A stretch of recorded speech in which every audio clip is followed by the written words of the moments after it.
యేసుక్రీస్తు నామంలో మీ అందరికీ కూడా వందనాలు తెలియచేస్తూ ఉన్నాం.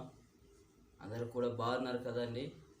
నేనైతే మన దేవుని యొక్క నామంలో మీరందరూ కూడా బాగున్నారని నేను తలంచుతూ ఉన్నాను. మన దేవుడు మనకు అనుగ్రహించినటువంటి ఈ దినమును బట్టి ఆయన మహింపరచుదాం. హల్లెలూయా. రైట్. ఈ యొక్క సమయంలో కొన్ని నిమిషాలు దేవుని మాటలను ధ్యానం చేసుకుంటూ మనం ముందుకు వెళ్దాం. మనందరికీ తెలిసిన వచనమే మత్తయి సువార్త 7వ అధ్యాయము 7వ వచనము నుండి 8వ వచనం వరకు చదువుకుందాం. అక్కడ చదవండి, మీరందరూ బైబిల్ తెరవండి. మత్తయి సువార్త 7వ అధ్యాయము 7, 8 వచనాలు. అడుగుడి మీకు ఇయ్యబడును, వెదకుడి మీకు దొరుకును, తట్టుడి మీకు తీయబడును. అడుగు ప్రతి వాడును పొందును, వెదకువానికి దొరుకును, తట్టువానికి తీయబడును. దేవుని ప్రియమైన వాళ్ళారా, ఈ విషయాన్ని మీరు జ్ఞాపకం ఉంచుకోండి. మనము అడిగితే దేవుడు ఇస్తానంటున్నాడు. మన దేవునికి ఉన్నటువంటి పేర్లలో అడిగితే ఇచ్చే దేవుడు ఆయన. వెనుకకు తీసుకునేవాడు కాదు. నీవు అడిగితే ఆయన ఇచ్చేవాడు కనుక ఈ విషయాన్ని బాగా గుర్తుపెట్టుకో. అడగడం కూడా నువ్వు ఎలా అడగాలి అంటే స్పష్టంగా మనకు అవసరమైనవి మాత్రమే అడగాలి. అవసరము లేని వాటిని అడిగితే దేవుడు మనకు అనుగ్రహించడు. దేవుడు నాకు ఇయ్యలేదు అంటే అది దేవుని మీద నేరము మోపడం సరికాదు. కనుక నీవు గుర్తుపెట్టుకో, నీవు అడిగేటప్పుడు స్పష్టముగా అవసరమైనవి మాత్రమే అడిగితే దేవుడు మనకు అనుగ్రహిస్తాడు. కనుక ఈ విషయాన్ని జ్ఞాపకం ఉంచుకో. ఒక చిన్న ఉపమానం చెప్పి మనం ముందుకు వెళ్దాం. ఒక అన్యాయస్తుడైన న్యాయాధిపతి ఉన్నాడు. బైబిల్లో దేవుడు వ్రాయించాడు. ఆయన లూకా సువార్త 18వ అధ్యాయం 1 నుండి 8 వచనాల్లో కనిపిస్తూ ఉంటాడు. దేవునికి భయపడకయు మనుషులను లక్ష్య పెట్టకయు ఉన్నటువంటి న్యాయాధిపతి ఒకడు ఉన్నాడు.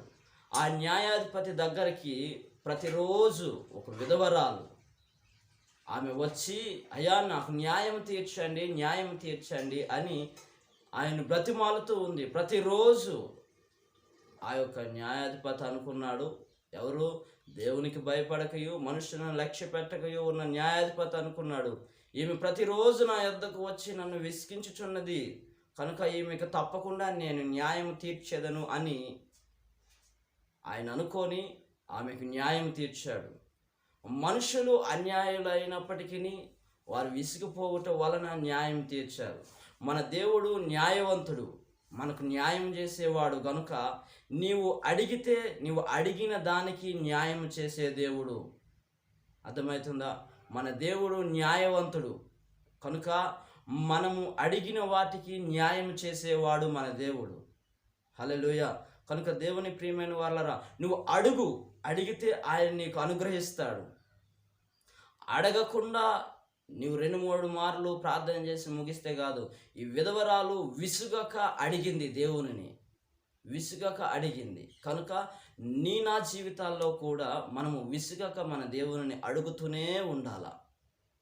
ఆ అన్యాయస్తుడైన న్యాయాధిపతి విధవరాలకు న్యాయం తీర్చినట్టు మన దేవుడు న్యాయవంతుడు గనుక, సమస్తమును అందరికీ న్యాయం చేసే దేవుడు గనుక మన న్యాయవంతుడైన దేవుడు మనకు న్యాయం తీరుస్తాడు.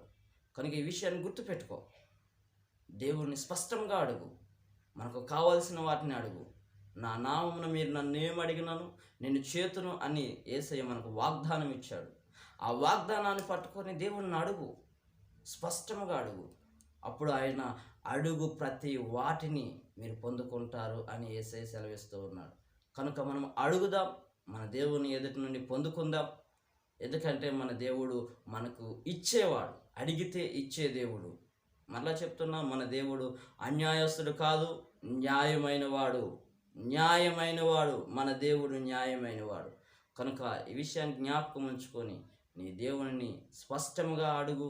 మన యేసయ్య వాటిని అనుగ్రహించడానికి సిద్ధముగా ఉన్నాడు. కనుక ఈ దినం నుండి నేను విశ్వసిస్తూ ఉన్నాను, మనము అడిగినది ప్రతిదీ కూడా మన దేవుడు మనకు అనుగ్రహిస్తున్నాడని. మీరు కూడా అడిగినది చాలా స్పష్టముగా మనకు అవసరమై ఉన్నవి మాత్రమే అడిగి మన దేవుని యొద్ద నుండి పొందుకుంటున్నారని నమ్ముచు ప్రభువు నామములో ఈ యొక్క మాటలను ముగించుచూ ఉన్నాను. ప్రభువు మనందరినీ కూడా దీవించి ఆశీర్వదించి మనం అడిగిన వాటన్నిటినీ కూడా మన దేవుడు అనుగ్రహించి ఆయన మహిమ పొందునుగాక. ఆమేన్.